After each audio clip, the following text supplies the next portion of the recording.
So today I want to talk about my weight loss and why it's so difficult for me. A lot of people, a lot of people here on this channel, a lot of people on my other channel tell me, why don't you just lose weight? Why don't you just diet? Why don't you just do it? Just do it. Just do it. It's the easiest thing in the world. Just fucking do it. You know? And I try to explain to people, why don't you just flap your arms? Just flap your fucking arms and fly, man. Just do it. Just do it. Well, because it's not how it works. It's not that easy for me. And I don't want to make excuses, and I don't want to, but I do want to explain why it's so difficult. Now, today's the 19th of the month, and since the year began, I've had better days and I've had worse days, and it's been kind of off and on, and I'm trying to get my hands around it one more time so that I can fucking maybe a month, maybe 2 months, maybe 3 months if I'm lucky, of heavy, hardcore dieting, and I can do it, and I can ignore all these impulses and ignore all these negative emotions that I feel when it comes to this fucking food addiction. But I want to explain today what I'm dealing with, what's going on inside my brain, and why it's not just as easy as doing it. Hey, Boogie, why don't you lose weight? Hey, Boogie, why don't you lift your hand in the air? It should be that easy. And everybody makes it out to be that easy, and it's not that fucking easy. You know, when I was a kid, I lived in an abusive home. Now, I was mentally and physically abused on a pretty much daily basis. To some pretty extreme levels. And one of the ways that I was abused is that my mother fed me wrong on purpose. She told me on my 25th birthday that she fed me wrong on purpose because she thought if I was large enough, big enough, I'd be too fat to ever meet a girl, I'd never leave the home, and I'd always be there for her. And that's pretty fucked up.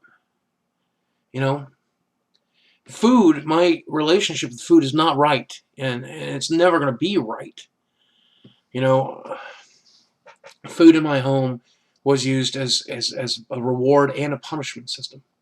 Whenever things were good, we ate food. Went and had food. We went to pizza at McDonald's. We went and had food. We went out and ordered food. Moss Paws, Frosty Bossy. I know you don't know what those phrases mean, but then when I was bad, I was denied food. I was told I couldn't have food. You didn't know food. Food, food, food, food. 10 times a day, 20 times a day, 30 times a day. Food, this, food, that. You want food, you get food. You don't need food, you don't want food. You're not allowed to have food. You have this food. Let's get this food. Let's go get food. Let's have food. Food, food, food, food, food, food, food. And I'm 37 years old. And after 18 years of that, it's really hard to think differently about food.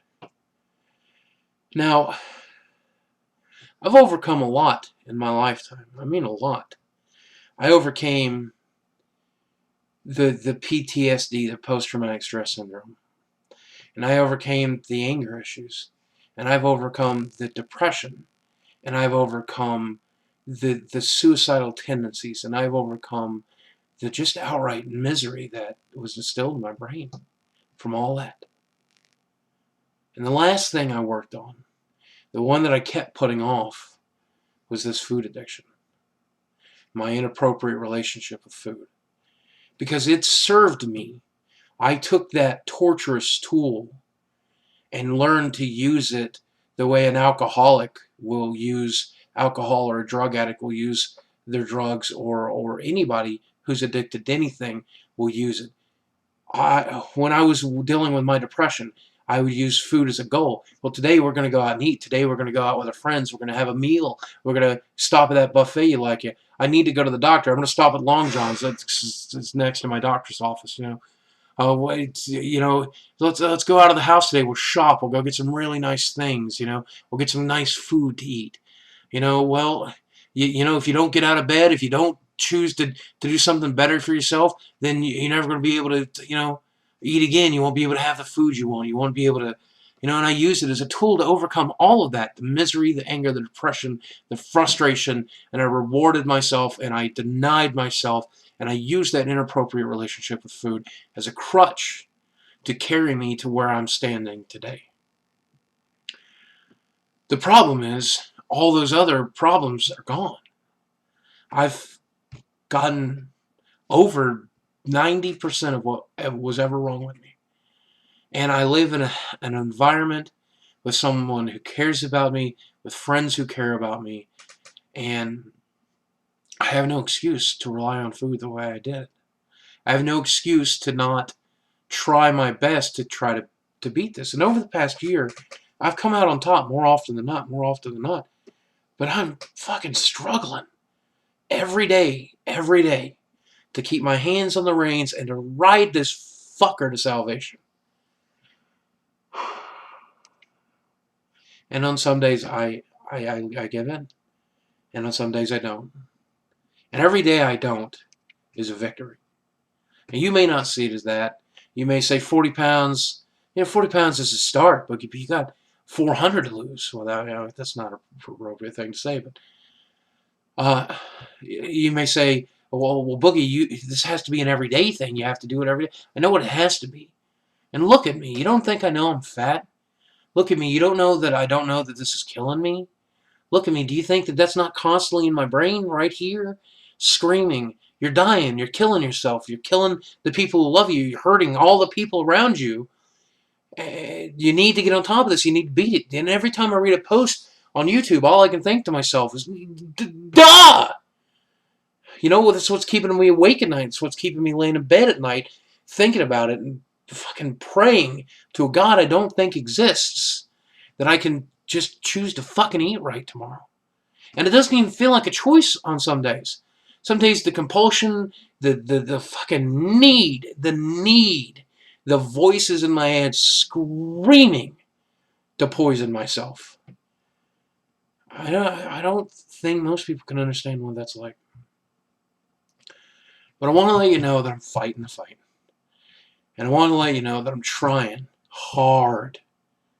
And I'm coming out on top more days than I'm coming out on bottom. But I'm not going to be able to do the biggest loser numbers that people want. I'm not going to be able to shrink half my size in the next 6 months. I can't imagine that that's going to happen.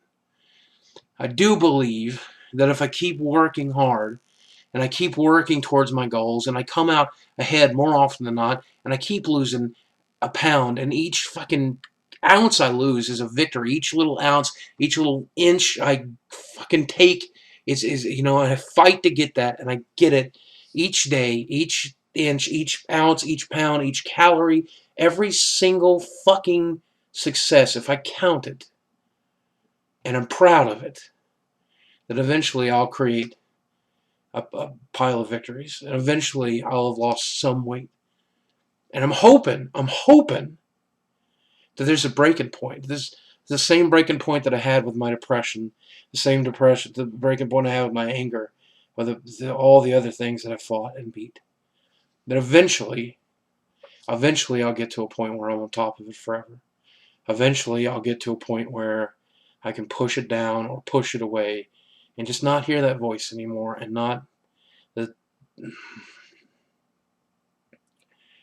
the point that I'm making is I'm fucking crazy. And my relationship with food is fucking crazy. And I wish it was as easy as just lose the weight, Boogie. Just do it. Just diet. Do it for us. Do it for yourself. I wish it were that easy. And I don't give a fuck how easy it is. It's still going to get done. I mean, that's what I want you to know above anything. That it doesn't matter how fucking hard it is. It's getting done. Man, it is hard.